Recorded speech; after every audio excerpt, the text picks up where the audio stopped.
There's a secret most people never discover about money. It's not hidden in investment strategies, business plans, or market trends. It's hidden somewhere far more personal, far more powerful. It's hidden in your mind.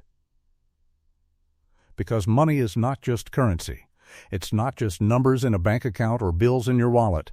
Money is psychology. It's emotion. It's identity. It's the story you've been telling yourself since childhood about what you deserve, what's possible, and who you are.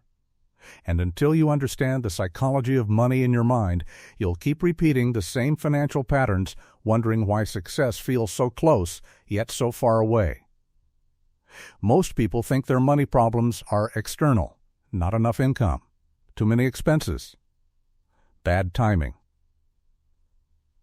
unfair circumstances. But the truth is, your relationship with money is determined by what's happening inside your head, not outside your bank account. Two people can earn the same salary and have completely different financial outcomes. One builds wealth, the other lives paycheck to paycheck. Same income, different psychology. One person receives an inheritance and multiplies it. Another loses it within months. Same money, different mindset. The difference is never just about knowledge or opportunity. It's about the invisible beliefs, fears, and patterns that control your financial decisions without you even realizing it. Think about how often money controls your emotions. You check your balance and feel anxiety. You see someone else's success and feel inadequacy. You make a purchase and feel guilt. You receive money and feel unworthy. These aren't just feelings. They're clues. Clues to the deep psychological programming running beneath your conscious awareness. Programming installed years ago, shaped by your parents' arguments about bills, your first experience of lack, the cultural messages you absorbed, the shame you felt when you couldn't afford something everyone else had. All of it is still there, quietly running your financial life like invisible software you never chose to install. The psychology of money is not about budgeting tips or investing advice. It's about understanding why you do what you do with money, why you sabotage opportunities when they appear, why you undercharge for your work, why you can't seem to save no matter how much you earn, why you feel guilty when you spend on yourself, why you panic when unexpected expenses arise. These patterns aren't random, they're psychological. And once you understand the psychology, you can change it. Not by forcing different behaviors, but by reprogramming the beliefs that create those behaviors in the first place. In this audiobook, you'll discover the hidden psychology that controls your financial reality. You'll learn why your mind creates scarcity even when abundance is possible. You'll understand the emotional triggers that drive poor money decisions. You'll uncover the subconscious beliefs that keep you stuck in cycles of financial stress. And most importantly, you'll receive practical tools to rewire your money psychology so that wealth becomes natural, not forced. We'll explore the money scripts you inherited, the emotional patterns you repeat, the mental models that shape your financial destiny, and the psychological shifts that separate those who build wealth from those who chase it forever. By the end of this journey, you won't just understand money differently. You'll understand yourself differently. You'll see your financial patterns with clarity. You'll recognize your triggers before they control you.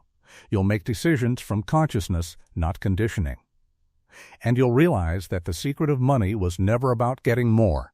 It was about becoming someone who naturally attracts, keeps, and grows it. This is the psychology of money of the mind. Let's unlock it. Chapter 1. The money scripts you inherited. You didn't choose your money beliefs. They chose you. Long before you earned your first dollar, your mind was being programmed with money scripts. Scripts written by your parents, your culture, your early experiences.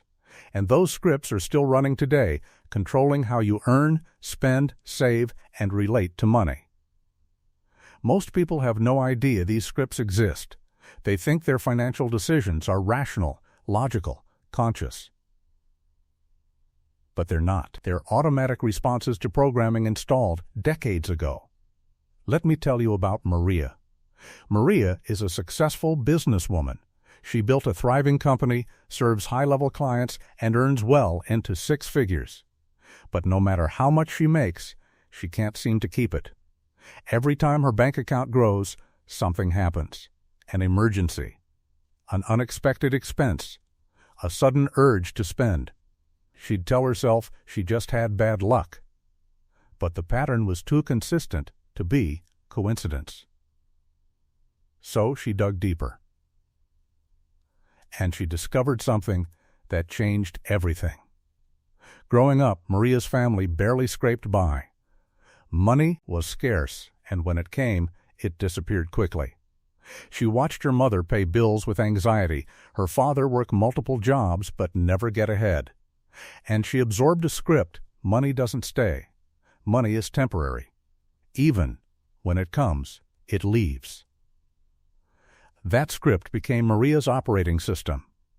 Her subconscious, trying to protect her from the pain of unexpected loss, created situations where money would leave predictably, because if money always leaves, at least you're in control of when and how. This is how money scripts work. They're not logical. They're psychological survival mechanisms designed to keep you safe from pain, even if that safety keeps you stuck. So what scripts are you running? Here are the most common ones, and they control millions of people's financial lives without them knowing. Money doesn't grow on trees. This script teaches scarcity. It tells you money is limited, hard to get, and must be conserved at all costs. People with this script hoard money out of fear, avoid investing because it feels risky, and struggle to spend even on necessary things because deep down they believe there's never enough. Rich people are greedy or corrupt. This script creates an unconscious resistance to wealth. If you believe wealth equals immorality, your subconscious will sabotage any attempt to become wealthy because it doesn't want you to become what you despise.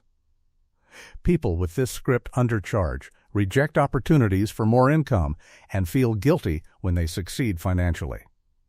Money is the root of all evil.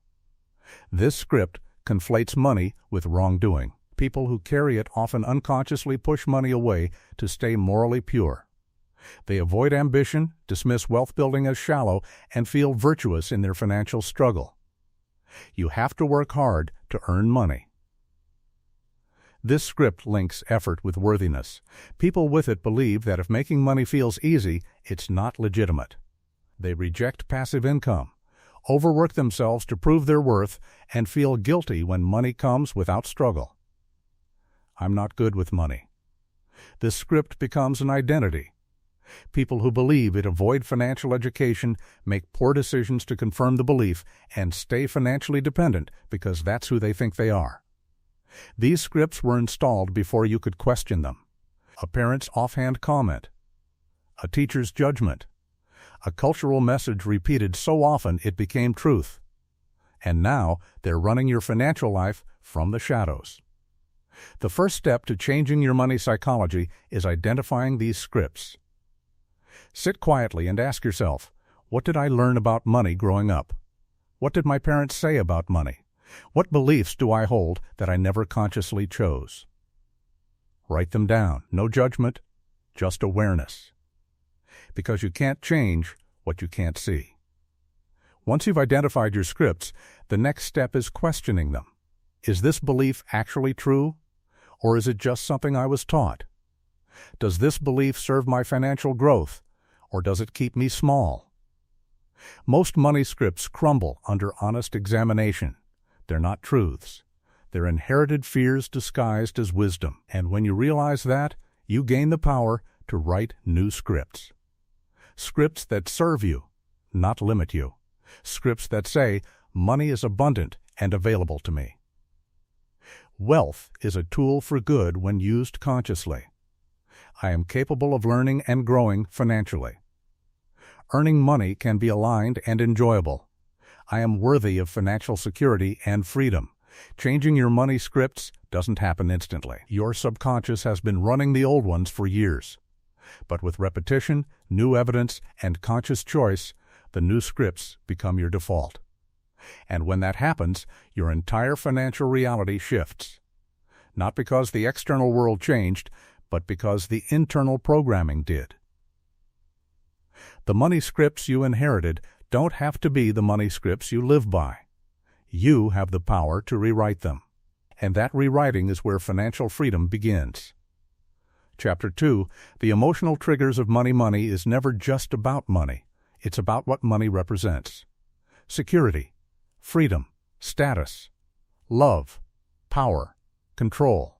And because money carries so much emotional weight, it triggers reactions that have nothing to do with logic and everything to do with psychology. These triggers are automatic, unconscious, and incredibly powerful. They're why you make impulsive purchases you later regret. Why you avoid looking at your bank account when you know you should. Why you feel resentment when someone else succeeds financially. Why you panic when an unexpected bill arrives. Understanding your emotional triggers is essential to mastering your money psychology. Let me tell you about James. James had a good income, but he was drowning in debt. Not because he didn't earn enough, but because every time he felt stressed, he'd spend. New clothes. Electronics. Dinners out. It wasn't about needing these things. It was about the feeling. Spending gave him a temporary sense of control, a brief escape from anxiety. But the debt created more anxiety, which triggered more spending. It was a vicious cycle, and he couldn't break it because he didn't understand the emotional trigger beneath the behavior. When James finally recognized that spending was his way of soothing stress, everything changed. He could address the real issue, his need for emotional regulation, instead of the symptom, the spending. Here are the most common emotional triggers that control money behavior. Fear of scarcity. This trigger makes you hoard, avoid risk, and operate from a mindset of never enough. Even when you have money, you can't enjoy it because you're terrified it will disappear. People with this trigger often grew up in financial instability and carry that fear into adulthood even when their circumstances have changed. Need for validation. This trigger makes you spend to impress others, prove your worth, or fit in. You buy things you don't need with money you don't have to gain approval from people whose opinions don't actually matter. But the validation never lasts, so the spending continues. Guilt and shame. This trigger makes you feel unworthy of having money. When you receive it, you feel guilty. When you spend on yourself, you feel selfish. When you succeed financially, you feel like you don't deserve it. This trigger often comes from messages that equated money with greed or selfishness, and now your subconscious punishes you for having it. Control and power. This trigger makes you use money to feel in control of your life or to exert power over others. You might withhold money from a partner to control them, or spend recklessly to feel powerful when other areas of life feel chaotic. Money becomes a tool for managing emotional insecurity. Avoidance of reality. This trigger makes you ignore your finances because looking at them feels too overwhelming or shameful. You avoid checking your balance, opening bills, or creating a budget because confronting the truth feels unbearable. But avoidance doesn't make problems disappear. It makes them grow. These triggers are not weaknesses. They're human. Everyone has them. The difference between those who master their money and those controlled by it is awareness. When you recognize your triggers, you can pause before reacting. You can ask, am I making this decision from a clear mind or an emotional trigger? Am I spending because I need this or because I'm avoiding a feeling? Am I avoiding my finances because there's a real problem or because I'm afraid of what I'll find? Here's a powerful practice: the Emotional Money Journal. For the next 30 days, every time you make a financial decision, write down what you were feeling right before. Were you stressed? Excited? Anxious? Angry? Bored? After 30 days, you'll see patterns. You'll notice that certain emotions consistently lead to certain behaviors. And awareness of the pattern gives you power over it. Instead of reacting automatically, you can choose differently. Instead of spending when stressed, you can take a walk. Instead of avoiding your finances when anxious, you can break the task into smaller, less overwhelming steps. Understanding your emotional triggers doesn't mean you'll never feel them again. Emotions are part of being human. But it does mean they won't control your financial decisions anymore. You'll feel the trigger, recognize it, and choose a response that serves your long-term well-being instead of your short-term comfort. And that shift from emotional reactivity to conscious choice is one of the most powerful psychological tools for building wealth. Because wealth isn't built by people who never feel fear, guilt, or insecurity. It's built by people who feel those things and act wisely anyway. Chapter 3. The mental models of wealth. Your financial reality is not shaped by what you do. It's shaped by how you think. And how you think is determined by your mental models, the frameworks your mind uses to make sense of money and wealth. Most people operate with broken mental models inherited from people who are also financially struggling. And because their models are flawed, their outcomes are too. If you want to change your financial reality, you must first change your mental models. Let me explain what a mental model is. It's a lens through which you interpret reality. It's the underlying belief system that shapes your decisions, often without you realizing it. For example, some people have a mental model that says money is a finite resource. If someone else has more, there's less for me. This model creates a scarcity mindset, competition, and resentment toward others' success. But wealthy people operate with a different mental model. They see money as infinite, created through value. If someone else succeeds, it proves what's possible. This model creates an abundance mindset, collaboration, and inspiration from others' wins. Same world, same economy, completely different outcomes because of different mental models. Here are the most powerful mental models that separate the wealthy from the struggling. Model 1. Money is a tool, not a goal. Poor mental model says, the goal is to get money. Wealthy mental model says, the goal is to use money as a tool to create freedom, security, and impact. When money is the goal, you never have enough. When money is a tool, you use it strategically to build the life you want. Model 2. Income is not the same as wealth. Poor mental model says, if I earn more, I'll be wealthy. Wealthy mental model says, wealth is what you keep and grow, not what you earn. Someone earning $200,000 a year but spending $210,000 is poorer than someone earning $50,000 and saving $10,000. Income is about flow. Wealth is about accumulation and growth. Model 3. You're not trading time for money. Poor mental model says, I work hours, I get paid for hours, my income is capped by my time. Wealthy mental model says, I'm creating value. I get paid for the value I provide, not the hours I work. This model opens the door to leverage, scale, and wealth that grows beyond your personal effort. Model 4.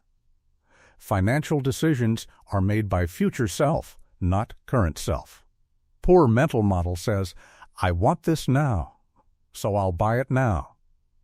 Wealthy mental model says, will my future self thank me for this decision? This model creates delayed gratification, long-term thinking, and compound growth. Model 5. Money problems are skill problems, not circumstance problems. Poor mental model says, I'm broke because of my situation, the economy, my background. Wealthy mental model says, I'm in this situation because I lack certain financial skills. And skills can be learned. This model creates ownership, growth, and action instead of victimhood and helplessness. These mental models aren't just ideas. They're frameworks that determine every financial decision you make. And the beautiful thing is, mental models can be upgraded. You're not stuck with the ones you inherited. Here's how to upgrade your mental models. Step 1. Identify your current models. Write down your beliefs about money. How do you define wealth? What do you believe about earning, spending, and saving? What's your relationship with risk? These answers reveal your current models. Step 2. Examine where those models came from. Did you learn them from your parents? Your culture? A painful experience? Understanding the origin helps you see that these models aren't universal truths. They're just one perspective. Step 3. Study the mental models of wealthy people. Read their books. Listen to their interviews. Notice how they think about money differently than you do. You're not trying to copy them. You're trying to understand the frameworks that create different results. Step 4. Test new models. You don't have to fully believe a new model to try it. Just experiment. If you've always believed money is scarce, try thinking and acting as if it's abundant for 1 week. Notice what changes. Often, experimenting with a new model reveals how much the old one was limiting you. Step 5. Reinforce the models you want. Mental models are strengthened through repetition. Write your new models down. Read them daily. Make decisions based on them. Over time, they become automatic, and when your mental models shift, your financial reality follows. Because you're not just changing what you do, you're changing how you see, and how you see determines everything. Chapter 4. The scarcity trap. Scarcity is not about how much money you have. It's about how you think about what you have. You can be broke and operate from abundance. You can be wealthy and operate from scarcity. Scarcity is a psychological trap that distorts your perception, narrows your thinking, and drives decisions that keep you stuck. And most people live in this trap without realizing it. They think their financial stress is caused by not having enough money. But the real cause is the scarcity mindset that prevents them from seeing opportunities, taking risks, and making empowered choices. Let me tell you about Lisa. Lisa earned a decent salary, but she always felt broke. She'd save a little, then an expense would come up and wipe it out. She'd get a raise, but her spending would increase to match it. No matter how much she earned, she never felt secure. The problem wasn't her income. It was her scarcity mindset. She operated from a belief that there would never be enough, so she unconsciously created situations that confirmed that belief. She'd avoid investing because, what if I lose it? She'd stay in a job she hated because, what if I can't find another one? She'd say no to opportunities because, what if it doesn't work out? Every decision was driven by fear of loss, not possibility of gain. And that fear kept her trapped. The scarcity trap has predictable patterns. First, it narrows your focus. When you're in scarcity mode, your brain fixates on what's missing. You can't see opportunities because you're too busy worrying about threats. You make short-term decisions that feel safe but sabotage long-term growth. You avoid risks that could change your life because the fear of loss is louder than the possibility of gain. Second, scarcity makes you desperate, and desperation repels opportunities. When you act from scarcity, you negotiate from weakness, accept less than you deserve, and make decisions that confirm your lack. Third, scarcity is self-fulfilling. If you believe there's not enough, your behavior ensures there won't be. You hoard instead of circulate. You avoid instead of engage. You play small instead of bold. Here's the truth most people don't realize. Scarcity is often not about reality. It's about perception. Studies show that people's sense of financial stress is not directly correlated to their actual financial situation. Someone earning $30,000 can feel abundant. Someone earning $300,000 can feel broke. The difference is mindset, not money. The scarcity trap convinces you that once you have more money, you'll feel secure. But you won't. Because the scarcity isn't in your bank account, it's in your mind. And if you don't address it there, no amount of money will fix it. So how do you escape the scarcity trap? First, recognize it. Notice when you're making decisions from fear. Notice when your thoughts spiral into not enough. Awareness breaks the automatic pattern. Second, Challenge the narrative. Is it actually true that there's not enough? Or is that just a story your mind is telling? Often, when you examine it honestly, you realize you have more than you think. You have skills, resources, relationships, opportunities. Scarcity blinds you to them, but they're there. Third, practice abundance thinking. This doesn't mean pretending you're rich when you're not. It means training your mind to see what you do have instead of obsessing over what you don't. Gratitude is the antidote to scarcity. When you focus on what's present, your brain stops fixating on what's absent. Fourth, take abundance-based action. Make one decision from abundance instead of scarcity. Maybe it's investing in a course instead of avoiding it because of cost. Maybe it's asking for a raise instead of staying quiet. Maybe it's starting a side project instead of waiting for perfect conditions. Abundance-based action rewires your brain. It shows your subconscious that safety doesn't require staying small. Fifth, circulate money. Scarcity makes you hoard. Abundance makes you circulate. Give. Spend on things that matter. Invest in growth. When money flows, it grows. When it's hoarded out of fear, it stagnates. And so do you. The scarcity trap is one of the most powerful psychological blocks to wealth, but it's also one of the most defeatable. Because scarcity is a mindset, not a reality. And mindsets can be changed.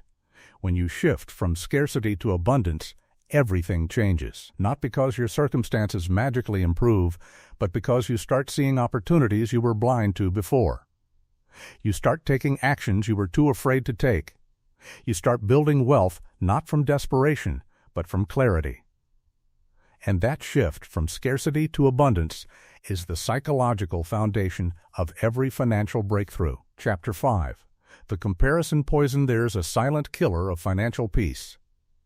It doesn't show up in bank statements or budgets. It shows up in your mind every time you scroll social media, see a friend's new car, or hear about someone's promotion. It's comparison. And it's poisoning your relationship with money. Because when you compare your financial reality to someone else's, you're not just measuring progress. You're measuring worth. And that measurement is destroying your ability to build real wealth. Let me tell you about David. David was doing well financially. He had a stable job, savings, and no debt. By objective standards, he was successful. But he didn't feel successful, because every time he scrolled Instagram, he saw people with bigger houses, nicer cars, exotic vacations, and compared to them, he felt like he was failing. So he started spending to keep up. A new car lease, designer clothes, expensive dinners. Within 2 years, his savings were gone and his debt was growing. He wasn't spending because he needed these things. He was spending to close the gap between his life and the highlight reel he was comparing himself to. This is the comparison poison. It makes you measure your worth by someone else's appearance of success. And it destroys wealth faster than almost anything else. Here's why comparison is so toxic. First, you're comparing your reality to someone else's curated image. You see their success, not their struggle. You see their wins, not their debt. You see their vacation photos, not their anxiety. You're comparing your behind the scenes to someone else's highlight reel, and that comparison is always unfair. Second, comparison shifts your focus from building to performing. Instead of asking what financial goals matter to me, you start asking what do I need to buy to look successful? And the moment your financial decisions are about appearance instead of alignment, you've lost the game. Third, comparison creates insecurity. And insecurity drives poor decisions. You spend to prove you're enough. You take on debt to maintain an image. You avoid honest conversations about money because you're ashamed of where you are. All of it rooted in the belief that your worth is tied to how you measure up against others. Fourth, comparison is a moving target. There will always be someone wealthier, more successful, more advanced. If your peace depends on being ahead, you'll never have peace. Because the moment you reach one level, you'll find someone at a higher one, and the cycle continues. The comparison poison doesn't just hurt your finances. It hurts your psychology. It makes you resent others' success instead of celebrating it. It makes you feel inadequate instead of grateful. It makes you focus on what you don't have instead of appreciating what you do. And that mindset is the opposite of wealth consciousness. Wealth consciousness says, I'm on my own path. Someone else's success doesn't diminish mine. I define success by my values, not by external standards. I'm building a life that feels rich to me, not one that looks rich to others. So how do you escape the comparison trap? First, curate your inputs. If social media makes you feel inadequate, limit it. If certain people trigger comparison, set boundaries. You can't control your initial reaction, but you can control what you expose yourself to. Second, define your own version of success. What does wealth mean to you? Not to your parents, your culture, or Instagram. To you. Is it freedom, security, the ability to give, time with loved ones? Get clear on your definition. Write it down. Return to it whenever comparison creeps in. Third, celebrate others without diminishing yourself. When you see someone succeed, instead of feeling jealous, get curious. What can I learn from their path? How did they do it? Shift from resentment to inspiration. Fourth, practice gratitude for your current reality. Comparison thrives in dissatisfaction. Gratitude kills it. Every day, write down 3 things you're grateful for financially, even small things. I have a roof over my head. I can afford food. I'm learning and growing. Gratitude rewires your brain to see abundance instead of lack. Fifth, focus on progress, not perfection. You're not competing with anyone. You're just trying to be better than you were yesterday. Measure your growth against your past self, not against someone else's present. That's the only comparison that matters. The comparison poison is optional. You don't have to play that game. You can opt out. You can build wealth quietly, according to your values, without needing to prove anything to anyone. And when you do, you'll discover something liberating. Real wealth isn't about having more than others. It's about having enough for yourself. And enough is determined by you, not by comparison. When you stop measuring your worth against others, you start building wealth that actually matters. Wealth that brings peace, not pressure. Freedom, not performance. And that kind of wealth is the only kind worth having. Chapter 6. The identity shift your financial reality is not determined by what you do, it's determined by who you believe you are. This is the most overlooked aspect of money psychology. You can learn every strategy, follow every tip, and apply every principle. But if your identity hasn't shifted, you'll sabotage it all. Because your subconscious will not allow you to behave in ways that contradict your self-concept. If you see yourself as someone who struggles with money, you will find ways to struggle. If you see yourself as someone who's bad with finances, you'll make bad financial decisions. Not consciously, but automatically, because your actions must align with your identity. Let me tell you about Rachel. Rachel came from poverty. She worked hard, got an education, and landed a good job. On paper, she'd made it. But inside, she still saw herself as the poor girl from the rough neighborhood. And that identity controlled her financial behavior. She'd undercharge clients because people like me don't ask for high rates. She'd avoid investing because people like me don't do that. She'd spend recklessly when money came in because people like me don't keep money. Every financial decision was filtered through an identity that hadn't caught up to her new reality. And until she shifted that identity, her financial growth was capped. Here's the psychological truth. you will always act in accordance with who you believe you are. If your identity is I'm broke, you'll find ways to stay broke to remain consistent with that identity. If your identity is I'm bad with money, you will avoid learning about finance to confirm the belief. If your identity is I'm not someone who succeeds, you'll sabotage opportunities to align with that self-concept. Your subconscious doesn't care about your goals. It cares about consistency. And it will always prioritize maintaining your identity over achieving your goals. The identity shift is the bridge between where you are and where you want to be. It's not about pretending you're someone you're not. It's about updating your self-concept to match your aspirations. Here's how to do it. Step 1. Identify your current money identity. Finish these sentences honestly. When it comes to money, I am someone who... People like me don't. I've always been. Your answers reveal the identity running your financial life. Step 2. Recognize that this identity is not fixed. You're not born with a money identity. You developed it based on experiences, messages, and patterns. And what was developed can be updated. You're not stuck being who you were. You can become who you choose to be. Step 3. Define your new identity. Who do you want to become financially? Not what do you want to have, but who do you want to be? Maybe it's someone who manages money wisely, someone who builds wealth steadily, someone who makes empowered financial decisions, someone who's generous and secure. Write down your new identity in present tense. I am someone who values financial education. I am someone who makes aligned money choices. I am someone who builds wealth naturally. Step 4. Gather evidence for your new identity. Your subconscious needs proof that the new identity is true, so start acting in small ways that align with it.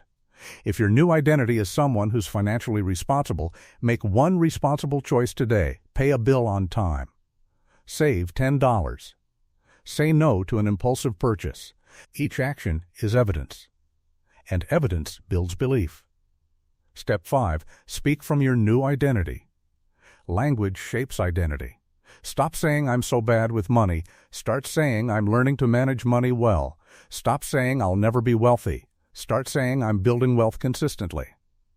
Your words program your subconscious. Choose them carefully.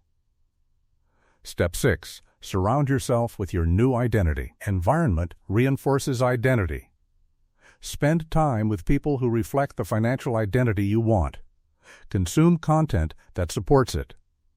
Create a physical environment that reminds you of it. Identity is strengthened by context. The identity shift is not instant. You'll have moments where the old identity resurfaces. That's normal. Old programming doesn't disappear overnight, but every time you catch it and choose differently, you weaken the old identity and strengthen the new one. And over time, the new identity becomes automatic. You stop thinking like someone who struggles with money. You start thinking like someone who builds it. And when your thinking shifts, your reality follows. Not because you're faking it, but because you've genuinely become someone new. The most powerful wealth-building tool you have is not a strategy. It's your identity. Because strategies change, markets change, opportunities change. But identity is the foundation beneath all of it. When your identity shifts from I'm someone who struggles to I'm someone who prospers, everything else becomes easier. Not because the external world changed, but because the internal one did. And that internal shift is the secret that separates those who build lasting wealth from those who chase it forever. Chapter 7. The money story rewrite your financial life is not random. It's following a story you've been telling yourself for years about who you are with money, what you deserve, and what's possible for you. And here's the profound truth. If you don't like your financial reality, you need to rewrite your money story. Because the story you tell becomes the life you live. And most people are living a story they never consciously chose. They're living a story written by their parents, their culture, their fears. And that story is keeping them broke. Let me tell you about Angela. Angela's money story was this: money is hard to get and easy to lose. No matter how hard I work, I'll always struggle. She didn't consciously choose this story. She inherited it. Her parents struggled financially. She watched them work tirelessly but never get ahead. And she absorbed the narrative, this is how life is for people like us. So she lived it. She worked hard but stayed stuck. She made money but couldn't keep it.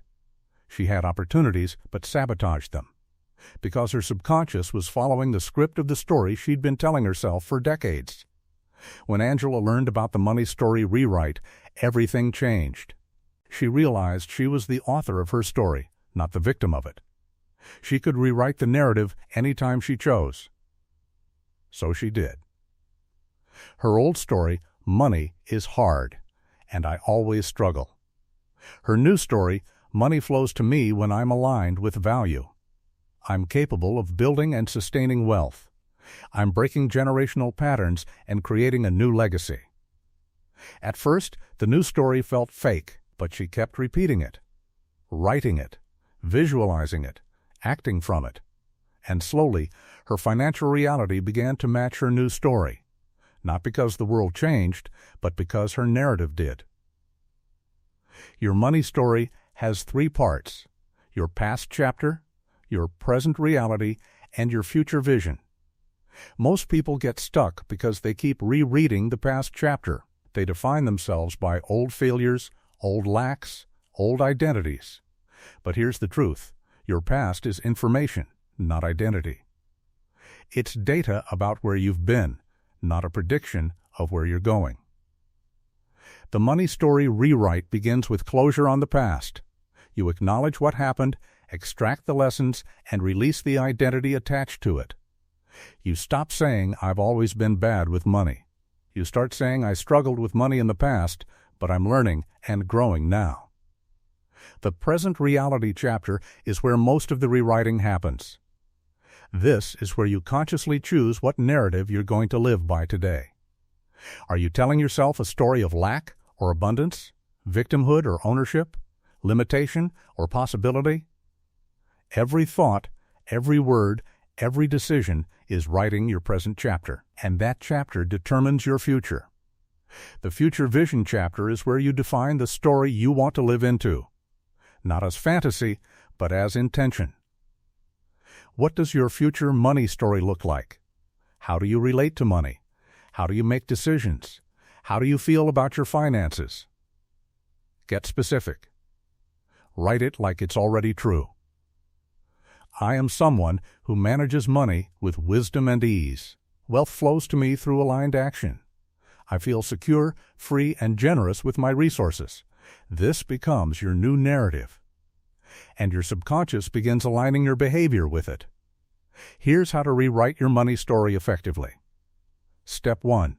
Write your current story. What narrative have you been living?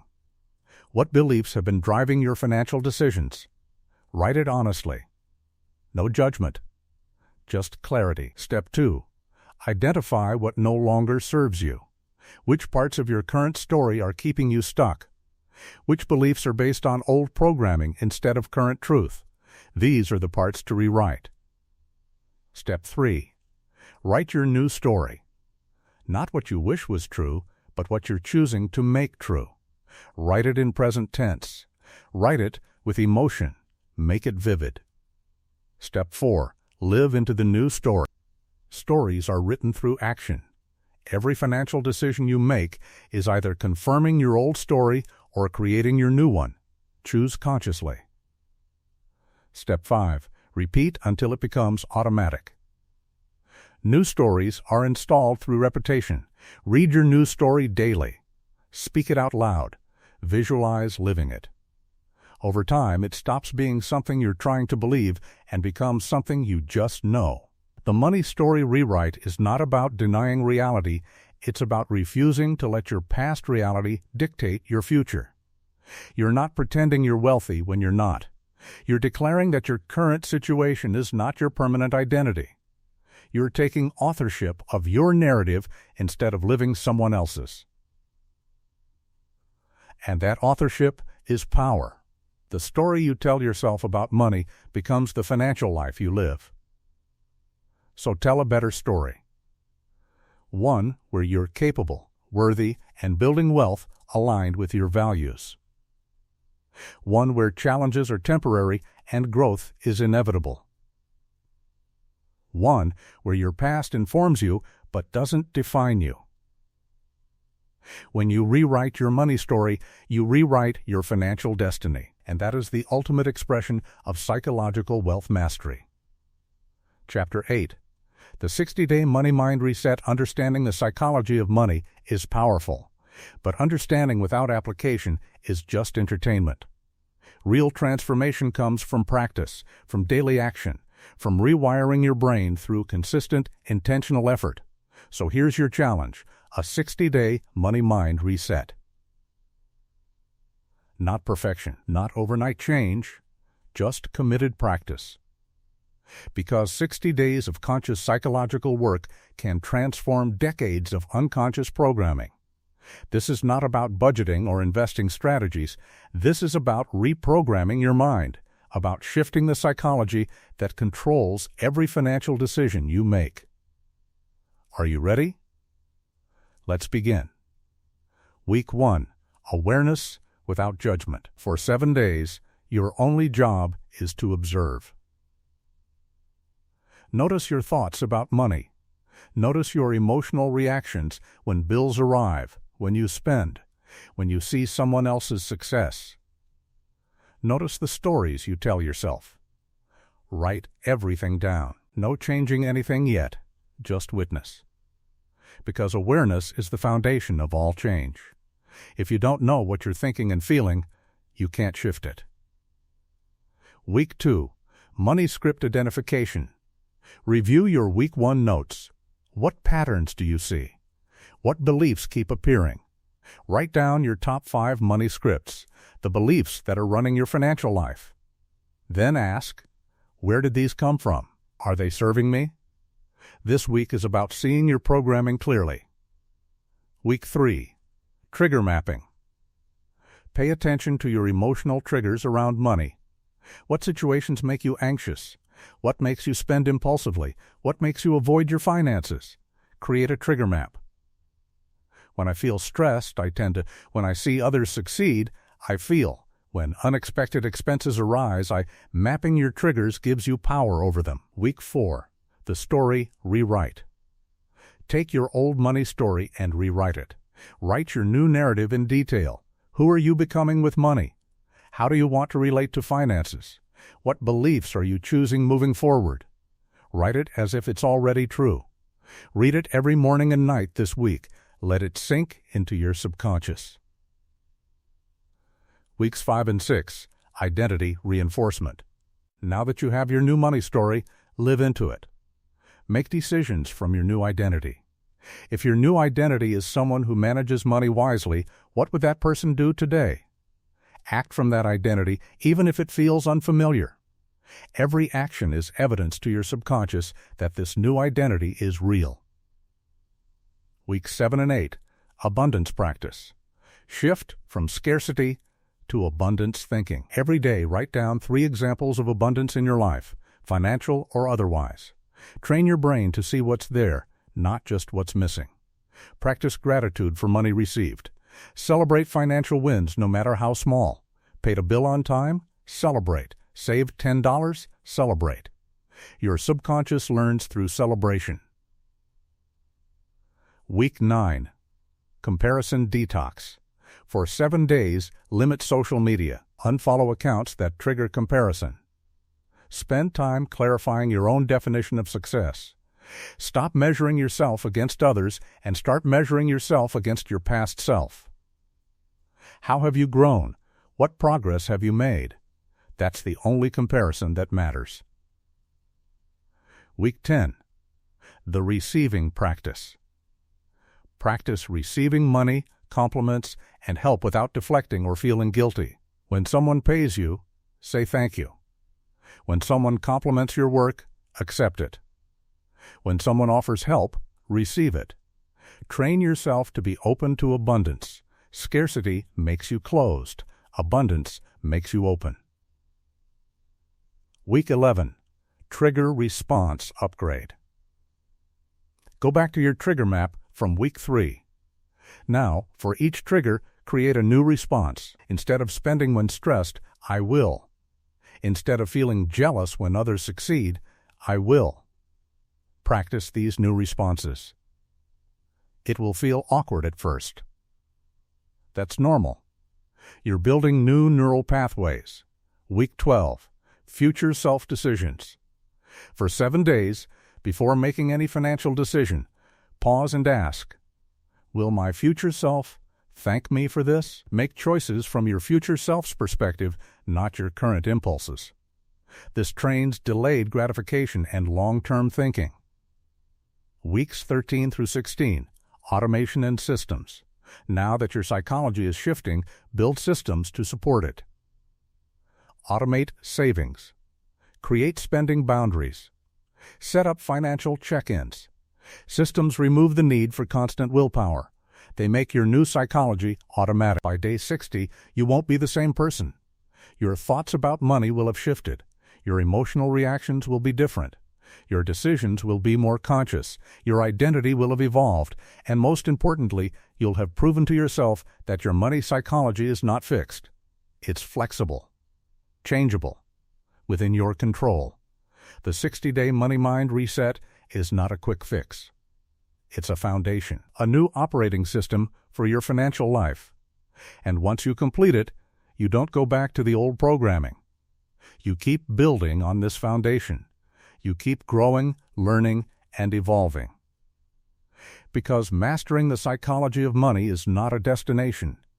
It's a lifelong practice. But it starts with 60 days of intentional work. And those 60 days change everything. The psychological wealth, if you've made it this far, you've discovered something most people never realize. Money is psychology before it's currency. Your financial reality is created by your mind before it's created in your bank account. And once you understand that, once you truly see that your relationship with money is shaped by invisible beliefs, emotional triggers, mental models, and identity, everything changes because you realize you're not at the mercy of circumstances. You're at the mercy of your psychology. And psychology can be upgraded. You've learned that your money scripts were inherited, not chosen. That emotional triggers control your financial behavior more than logic ever could. That mental models determine whether you see opportunity or obstacle. That scarcity is a mindset, not a reality. That comparison is poison to financial peace. That identity determines your actions more than any strategy. And that your money story can be rewritten anytime you choose. These aren't just concepts, they're tools. Tools for reprogramming your mind so that wealth becomes natural, not forced. But knowledge without application is meaningless. The psychology of money doesn't transform your life by being understood. It transforms your life by being practiced. Every day, you have a choice. Will you operate from your old programming or your new awareness? Will you make decisions from emotional triggers or conscious choice? Will you tell yourself the same limiting story or write a new empowering one? That choice, made consistently, is the difference between those who build wealth and those who chase it forever. Remember this: you are not your past. You are not your current circumstances. You are not the financial identity you grew up with. You are the awareness that can observe all of it and choose differently. And that awareness, that power of conscious choice, is the foundation of psychological wealth. Psychological wealth means you can lose money and rebuild it because your mind knows how. It means you don't panic when challenges arise because your psychology is strong. It means you make financial decisions from clarity, not fear. From abundance, not scarcity. From identity, not impulse. The secret of money was never in the strategies. It was always in the psychology. Two people can learn the same strategies and have completely different outcomes because their psychology is different. One has reprogrammed their mind for wealth. The other is still operating from old scripts. One has shifted their identity. The other is still stuck in an outdated self-concept. One has rewritten their money story.